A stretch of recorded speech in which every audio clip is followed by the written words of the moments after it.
Baru ni kita dah bincang dalam KS sebenarnya berkenaan dengan isu pencen yang masih lagi tidak ada kata putus sama ada kerajaan nak membawa reformasi kepada sistem pencen kerajaan ataupun tidak. So dengan mudah saya nak rumuskan sekali lagi bahawa kerajaan telah mencadangkan satu cadangan yang telah pun dibuat oleh Khairi Jamaluddin di KS pada tahun lepas, iaitu dan claim tidak lagi ada pemberian pencen kepada pegawai ataupun kepada penjawat awam tetap yang baru yang ada di dalam kerajaan sekarang ni kita tak sentuh, ya. Kalau mereka dah ada dalam kerajaan sekarang ni, dah ada dalam perkhidmatan tetap, kita tak sentuh. Tapi bagi pengambilan baru daripada X date, daripada D-Day, maka mereka tidak lagi akan diberikan pencen seperti mana yang diberi kepada penjawat awam tetap hari ini, tetapi mereka akan diminta untuk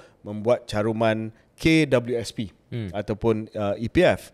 So coming back to that, I thought it would have been a great opportunity, Syaril, untuk KAB ni. Walaupun ini isu yang ialah melibatkan semua bangsa, bukan hanya orang Melayu, tapi reality dia 90% I think probably of our penjawat awam Bumi Putra, Malays. So they could have easily brought it in here dan jadikan ini sebagai satu usul resolusi daripada KAB to show that they support. Because I think we have to get real here, Syaril. Yang pertamanya, kita memang tak sustainable lah. Ya, tak sustainable. Saya rasa the pension bill, there was a research recently, can balloon up to 100 billion over the next 30 years or so. Jadi kalau kita tidak pergi kepada satu sistem lain, dan kita dah memang ada sistem ni, ada that option. It's KWSP. Yeah. It's KWSP. So now apa yang kita kena fikirkan adalah, adakah dengan caruman KWSP you will be as well taken care of as if you did kalau ambil pencen daripada KWAP, pencen kerajaan lah. Itu yang kita kena bincang. What do you think? Kita kena buat congakan untuk lihat sejauh mana ia boleh menghampiri ataupun kot-kotlah melepasi apa yang akan diterima oleh pencen. Sudah tentu kita kena buat andaian-andaian tertentu berkenaan dengan jangka hayat seseorang. Kita kena buat andaian tertentu tentang apakah jumlah gajinya di sepanjang kerjaya profesional dia ataupun kerjaya dia dalam penjawat awam dan dalam bekerja, untuk kita tahu okey, setiap bulan dia punya caruman berapa dan caruman daripada kerajaan berapa. So bila kita buat congakan itu, saya tak terkejut andai kata, and maybe we should do this maybe in the next episode to check. Saya tak terkejut. It's going to be a lot of spreadsheet work here. Yeah, I do Excel. I can do PowerPoint. I can do Excel. You're doing it, or I'm you the ask Excel. Iman to do it? I think these things I have to do lah. You have to do. Yeah, I don't know if we have the bench for Excel calculations. I from time to time I use Excel. Yeah. You are an investment banker. From time to time, I can do PowerPoint as well. Okay. Although I just farm it out nowadays. Anyway, to AI. What was I saying? Kita buat congakan. Kita tengok betapa. Why don't you explain what is the congakan that we want to do?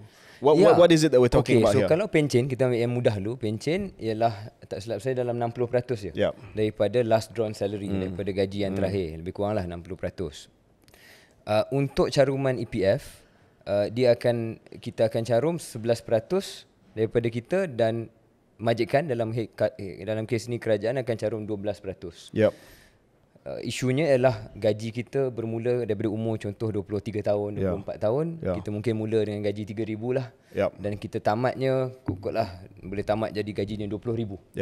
Tapi dia punya on the way tu 3,000 tu naik jadi 3,500, jadi 4,000. So we make certain assumptions, andaian itu, apakah gaji purata dalam tempoh 30 tahun dia bekerja. Dan dari situ kita ambil 25% atau 23%, dan dari situ kita boleh congak berapakah simpanan dan juga compounding interest. Compounding ini bahasa Melayu apa? Faedah berganda. Faedah berganda. Betul ke? Dengan andaian that's what I said. Dengan dia pun nak suara dia masuk.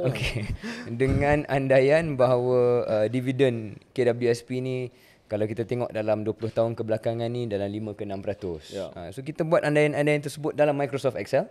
Dan kita akan dapat mungkin satu angka Dan saya yakin antara pendengar-pendengar Berapa besar KWSP tahun 2022? Tahun 2022 ialah tak silap saya 5.35% Conventional. untuk conventional. Syariah mungkin bawah 5%. But conventional 5.35 tak silap saya lebih baik daripada ASB. So kalau kita ada pendapatan ekstra, kalau kita nak buat asset allocation, tak payah cari orang lain lah. Letak EPF. Masuk dalam EPF je. Senang. EPF. Senang. That's not bad. Not bad. You just have to accept that you won't be able to withdraw it until you will withdraw it sooner than I can. Just by maybe. But bukan ada pengumuman mungkin akan ada. Saya rasa bulan depan adalah awal bulan depan mungkin pengumuman dividen untuk tahun 2023 untuk KWSP. So kita tengoklah adakah mungkin ada peningkatan daripada 5.35 tahun lepas. Kita tengok macam mana. Tapi apa yang KJ bangkitkan itu saya rasa bukan hanya soal pencen, tapi berbalik pada Kongres Ekonomi Berputera ni soal simpanan lah. Soal simpanan dalam KWSP pun, even if we don't touch the issue of pensions KJ, saya rasa memang mungkin ada peluang sebenarnya dalam KEB ni. Saya yakin it's not too late kalau dia orang mendengar untuk menambah sub-cluster ke. Talk about bagaimana Bumiputera punya simpanan dan keselamatan social security boleh diperkasakan.